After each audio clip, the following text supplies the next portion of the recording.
दोस्तों जय माता दी। आज हम बात करने वाले हैं पूर्वाषाढ़ा नक्षत्र की, जिसके चारों चरणों में गुरु महाराज की धनु राशि होती है। पूर्वाषाढ़ा नक्षत्र वाले ईमानदार, प्रसन्न, खुश मिजाज, कला और साहित्य और अभिनय प्रेमी, इनके दोस्त बड़े बेहतरीन होते हैं और ये भी दूसरों के बड़े बेहतरीन दोस्त होते हैं। ऐसे लोगों में एक ही कमी होती है कि इतने जल्दी ये निष्कर्ष पे पहुंच जाते हैं, गलत हो तो भी पीछे नहीं हटते। बाद में पता चल जाए कि ये गलत है यार, फिर भी पीछे नहीं होते हैं। ऐसे लोगों का विवाह विलंब से होता है और अनेक विवादों के बाद भी अपने जीवन साथी से बहुत प्यार करते हैं। गुप्त विद्याओं के प्रति भी इनकी बहुत रुचि होती है। अब हम पूर्वाषाढ़ा नक्षत्र को कौन सा ग्रह है जो धन देने वाला है उसकी भी बात करेंगे, कौन सा ग्रह उन्हें प्रोटेक्ट करेगा उसकी भी बात करेंगे, और कुंडली के हर घर की बात भी करेंगे। परंतु उससे पहले हम पूर्वाषाढ़ा नक्षत्र के बारे में पूरा समझ लें। स्वामी होते हैं शुक्र, भौतिकतावादी होते हैं। देवता होते हैं आपाह। आपाह रहस्यमयी जल देवियाँ होती हैं और ओम आपा स्वराय नमः इनके लिए बड़ा दिव्य मंत्र होता है। गुण सत्य है, रज मिश्रित है, प्रकृति उग्र है, स्थिर है और बहुत सी बात करेंगे। परंतु यदि पूर्वाषाढ़ा नक्षत्र में आपने जन्म लिया है तो आप ताम्रपाया लेके पैदा हुए हैं और ये ठीक होता है। और अधोमुख नक्षत्र होता है, जमीन और जमीन के नीचे के काम इनके लिए बड़े शुभ कार्य होते हैं। और एक और बात बता दूं, फिर हम इसे और समझेंगे पूर्वाषाढ़ा को, कि कृष्ण मूर्ति पद्धति पे आधारित पूरी क्लास शुरू कर रहा हूँ, जिसमें वैदिक और कृष्ण मूर्ति दोनों का फ्यूजन होगा। दोनों को मिला के बात करेंगे। सर्वाष्टक वर्ग की भी बात करेंगे, मतलब अष्टक वर्ग की भी बात करेंगे। और ये क्लासेस शुरू हो रही हैं 17 जनवरी से। नीचे डिस्क्रिप्शन में लिंक है, आप उस लिंक पे क्लिक करके इस क्लास में ज्वाइन हो सकते हैं। 10 जनवरी से पहले ज्वाइन होने वालों को एक 2000 का कूपन है मेरी तरफ से। और जिन्हें नहीं आती एस्ट्रोलॉजी उनके लिए भी ये क्लास बहुत अच्छी होंगी, और जिन्हें बहुत आती है उनके लिए तो और अच्छी होंगी। तो आप जल्दी करिए। और एक बात और बताता हूँ, यदि आप इंस्टॉलमेंट में पेमेंट जमा करते हैं तो तीसरी इंस्टॉलमेंट तो आप एस्ट्रोलॉजी करके खुद ही जमा कर सकते हैं, ऐसा मेरा कमिटमेंट है। चलिए हम आगे की बात करते हैं। और आगे की बात करते हैं तो मूल और दार्शनिक स्वभाव की बात करें। अपराजय, अजय, विजय का प्रथम चरण, ये विजेता होते हैं, विजय के लिए लड़ते हैं, जीतते हैं और कभी भी नई शुरुआत करने के लिए जाने जाते हैं। मतलब यदि असफल हुए ना तो फिर से उठ खड़े हो जाएंगे और फिर से नई शुरुआत करके विजय श्री का वरण करेंगे। मतलब आप गलतफहमी मत रखना कि ये हारते ही नहीं है, हार गए तो फिर नई शुरुआत करेंगे। संघर्ष में डटे रहना, हार ना मानना और अंततः विजय प्राप्त करने का प्रतीक है। जीवन में बार बार चुनौतियां आती रहती हैं, पर जातक भीतर से हार स्वीकार नहीं करते, हर चुनौती के बाद फिर डट के खड़े हो जाते हैं। न्यायपूर्ण युद्ध सिद्धांतों की रक्षा और नैतिक विजय का प्रतिनिधित्व करते हैं। हाँ, ईमानदारी पे ये डटे रहते हैं, मतलब पीठ पे वार नहीं करते। पुराने ज़माने में राजा महाराजों में जब युद्ध होता था तो किसी की तलवार गिर जाती थी तो उसका दुश्मन उठा के हाथ में देता था, फिर लड़ता था। ऐसा नहीं कि तलवार गिर गई तो मार दो, ऐसे ही होते हैं ये पूर्वाषाढ़ा। दृढ़ता, आदर्शवाद और आत्मबल, विल पावर इनकी बहुत अच्छी होती है। आत्मविश्वास अत्यंत प्रबल होता है, अपने विचार और सिद्धांतों पर अडिग है, अन्याय के विरुद्ध खड़े होने की प्रवृत्ति है, धार्मिक, नैतिक और वैचारिक दृढ़ता रहती है। जल तत्व प्रधान होता है, भावनात्मक शुद्धि और प्रवाह होता है। कभी कभी हट, ओवर कॉन्फिडेंस इन्हें रहता है, यार तो रहने दो। वैचारिक कट्टरता भी रहती है, अपने विचारों को दूसरों के विचारों पर से हावी, अपने विचारों पर दूसरों के विचार हावी नहीं होने देते हैं ये लोग। सुनिए आगे की बात। कार्य क्षेत्र और कर्म दिशा, टीचर बहुत अच्छे बनते हैं, संघर्ष प्रधान क्षेत्रों में सफल होते हैं, गेम्स में भी ये लोग बहुत अच्छा करते हैं। प्रशासन, शासन, राजनीति, न्यायपालिका, विधि, वकालत, सेना, पुलिस, सुरक्षा सेवाएं, सामाजिक आंदोलन, एनजीओ, धर्म, दर्शन, शिक्षा, जल संबंधित कार्य, आयात निर्यात, कला, सौंदर्य, फैशन और मोटिवेशनल स्पीकर और प्रशिक्षक ये बहुत अच्छे होते हैं। व्यवहार की बात करें, इनमें आत्मगौरव, स्वाभिमान थोड़ा ज़्यादा होता है, स्पष्ट वक्ता है, तीखा बोलते हैं। यार कड़वा तो बोलते हो, मान लो कड़वा तो बोल देते हो। नेतृत्व करना पसंद करते हैं, अधीनता स्वीकार नहीं, किसी के अंडर में काम करने में बिल्कुल इन्हें मन नहीं लगता है। मित्रों और सहयोगियों के लिए प्रेरक, विश्वास की कमी को कभी नहीं भूलते। किसी ने धोखा दिया है तो फिर याद रखते हैं, मौका मिलता है तो फिर हाँ संघर्ष में नैतिकता भी बनाए रख सकते हैं। मतलब किसी को से बदला भी लेना है तो अनैतिक तरीके से बदला नहीं लेते, पीठ पीछे बार ये लोग कभी नहीं करते हैं। स्वास्थ्य संकेत की बात करें, जल तत्व असंतुलन, इस नक्षत्र वालों को जितना ज़्यादा जल पीना चाहिए उतना पीना जरूरी है। मतलब ज़्यादा जल पीना जरूरी है, सीधी सी बात है। ठीक है, हार्मोनल मोटापा तो रहता ही है, मानसिक तनाव, अति दबाव से बात ध्यान से स्वास्थ्य संतुलित होता है। देवता आपा जल की देवी हैं, ये शुद्ध जीवन और प्रवाह के प्रतीक है। वरुण नैतिक नियम, सत्य और ऋतु का अधिष्ठाता, इनकी कृपा से जातक को नैतिक बल, सामाजिक प्रतिष्ठा और अंततः विजय प्राप्त होती है। हाथ में पकड़ा हुआ पंखा, ये इनका चिन्ह होता है। पक्षी है मोर और डक, बदक, बदक भी यहाँ पे लिख लें, बदक, डक जो है ना वो भी इनका पक्षी होता है। दोनों में से कोई सा भी फोटो लगा सकते हैं। कटहल का वृक्ष होता है और एक वृक्ष होता है अशोक। तो अशोक का वृक्ष और कटहल का वृक्ष इनके लिए मुख्य वृक्ष होता है। पूर्व दिशा होती है, नाड़ी मध्य होती है।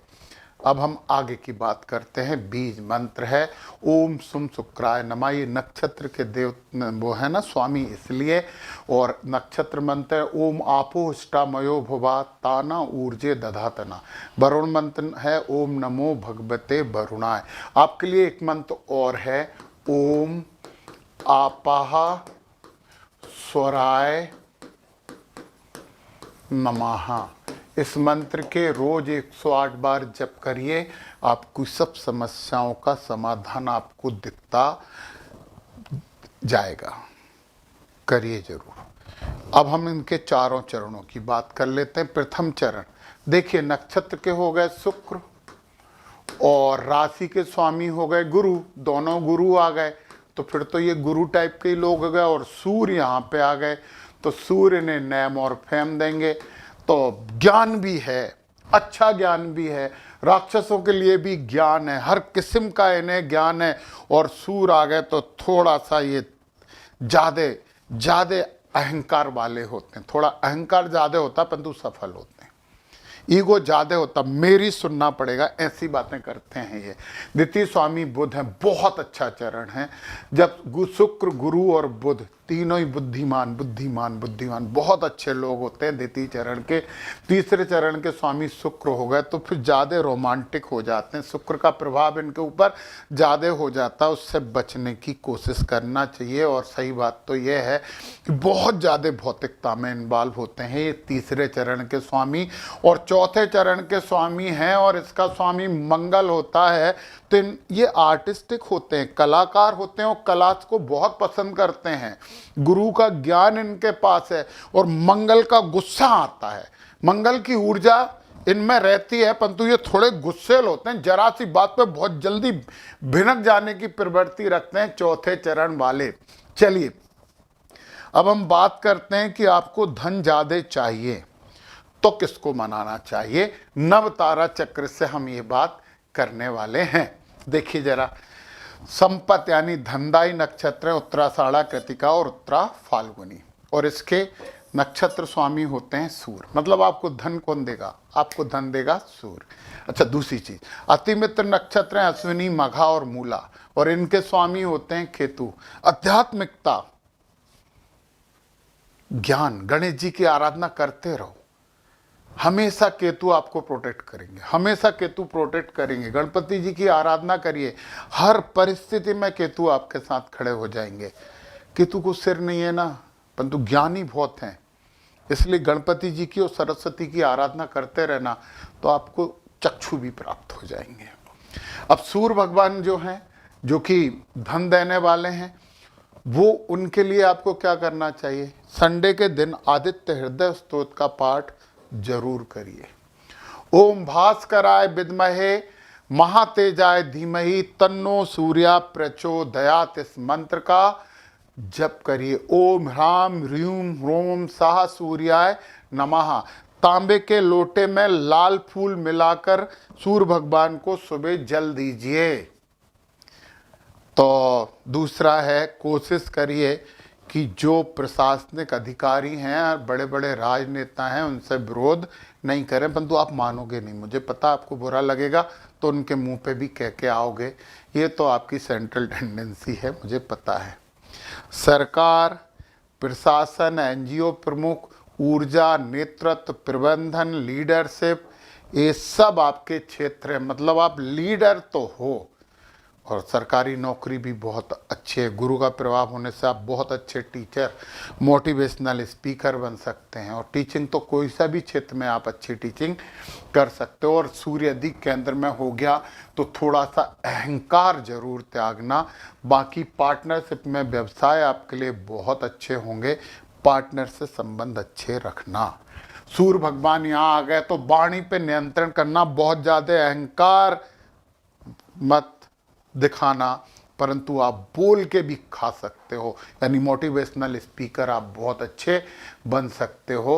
और एक बहुत स्पेशल बात बताऊं कि आप किसी आर्टिस्टिक फील्ड में भी जा सकते हो, क्योंकि शुक्र का प्रभाव भी सूर्य के साथ है आप में। यहाँ पे आ जाए तो पराक्रम, छोटे भाई बहनों से अच्छे संबंध रखिए। पराक्रम से आप धन प्राप्त करेंगे। यात्राएं फायदेमंद होंगी आपके लिए।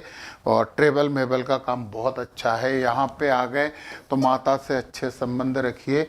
आप रियल एस्टेट में अच्छा काम कर सकते हैं। और इसकी दृष्टि कर्म पे भी जा रही है, तो मैंने फिर बोला आप फिल्म डायरेक्टर भी बहुत अच्छे बन सकते हैं। यहाँ पे सूर्य आ गए तो शिक्षा बहुत अच्छी होगी। बच्चे आपके थोड़े से एग्रेसिव होंगे और ईगो क्लेश होगा आपका और बच्चों के बीच में। कोई बात नहीं, यहाँ सूर्य आ गए तो शत्रु नाशी होते हैं, शत्रुओं का नाश कर देंगे ये सूर्य। और विदेश से रिलेटेड काम करोगे तो और फायदा हो जाएगा। यहाँ पे सूर्य आ गए तो केवल पार्टनर से अच्छे संबंध बनाने का चैलेंज आपको रहेगा, बाकी तो आप अच्छा करोगे ही। अष्टम सूर्य आ गया, थोड़ी आध्यात्मिकता करिए। ब्लड प्रेशर वगैरह, हार्ट से संबंधित चीज़ों से बचने के लिए योगा, एक्सरसाइज, ध्यान जरूर करिए। नवम सूर्य आ गए तो फिर पिता आपके लिए बहुत हेल्पफुल रहेंगे, आपका साथ देंगे हर हालत में और आप बहुत अच्छा करेंगे। यहाँ के सूर्य अच्छे होते हैं। यहाँ पे भी कर्म में सूर्य आ गया तो लीडरशिप आपके लिए है। शिक्षा के क्षेत्र आपके लिए बहुत अच्छे हैं। मोटिवेशनल स्पीकर आप बहुत अच्छे हैं। और किसी समूह को आप नेतृत्व भी प्रदान कर सकते हो। सूर्य यहाँ पे भी बहुत अच्छे होते हैं। समाज में आपका नाम होगा, सामाजिक रूप से सोशल नेटवर्किंग आपकी बहुत अच्छी होगी। और सूर्य यदि यहाँ आ गए तो विदेश से संबंधित कार्य आप कर सकते हो। इस प्रकार आप कुछ भी बहुत अच्छा कर सकते हैं। सूर्य तो आपको देंगे ही, तो मैंने बोला कि नेम और फेम दोनों सूर्य देने वाले हैं। और कुंडली में आपके सूर्य की स्थिति अच्छी हुई तो आप बहुत अच्छा कर पाएंगे। तो अच्छा करिए और बहुत अच्छा करिए। और 2026 का राशिफल भी मैंने अपने ऐप पर डाला है, जिसकी लिंक डिस्क्रिप्शन में, ग्रह और नक्षत्र दोनों के उपाय हैं। आपको यदि चाहिए तो लिंक से आप डाउनलोड कर सकते हैं और वो चीज़ डायरेक्ट ऐप से ले सकते हैं। जय माता दी।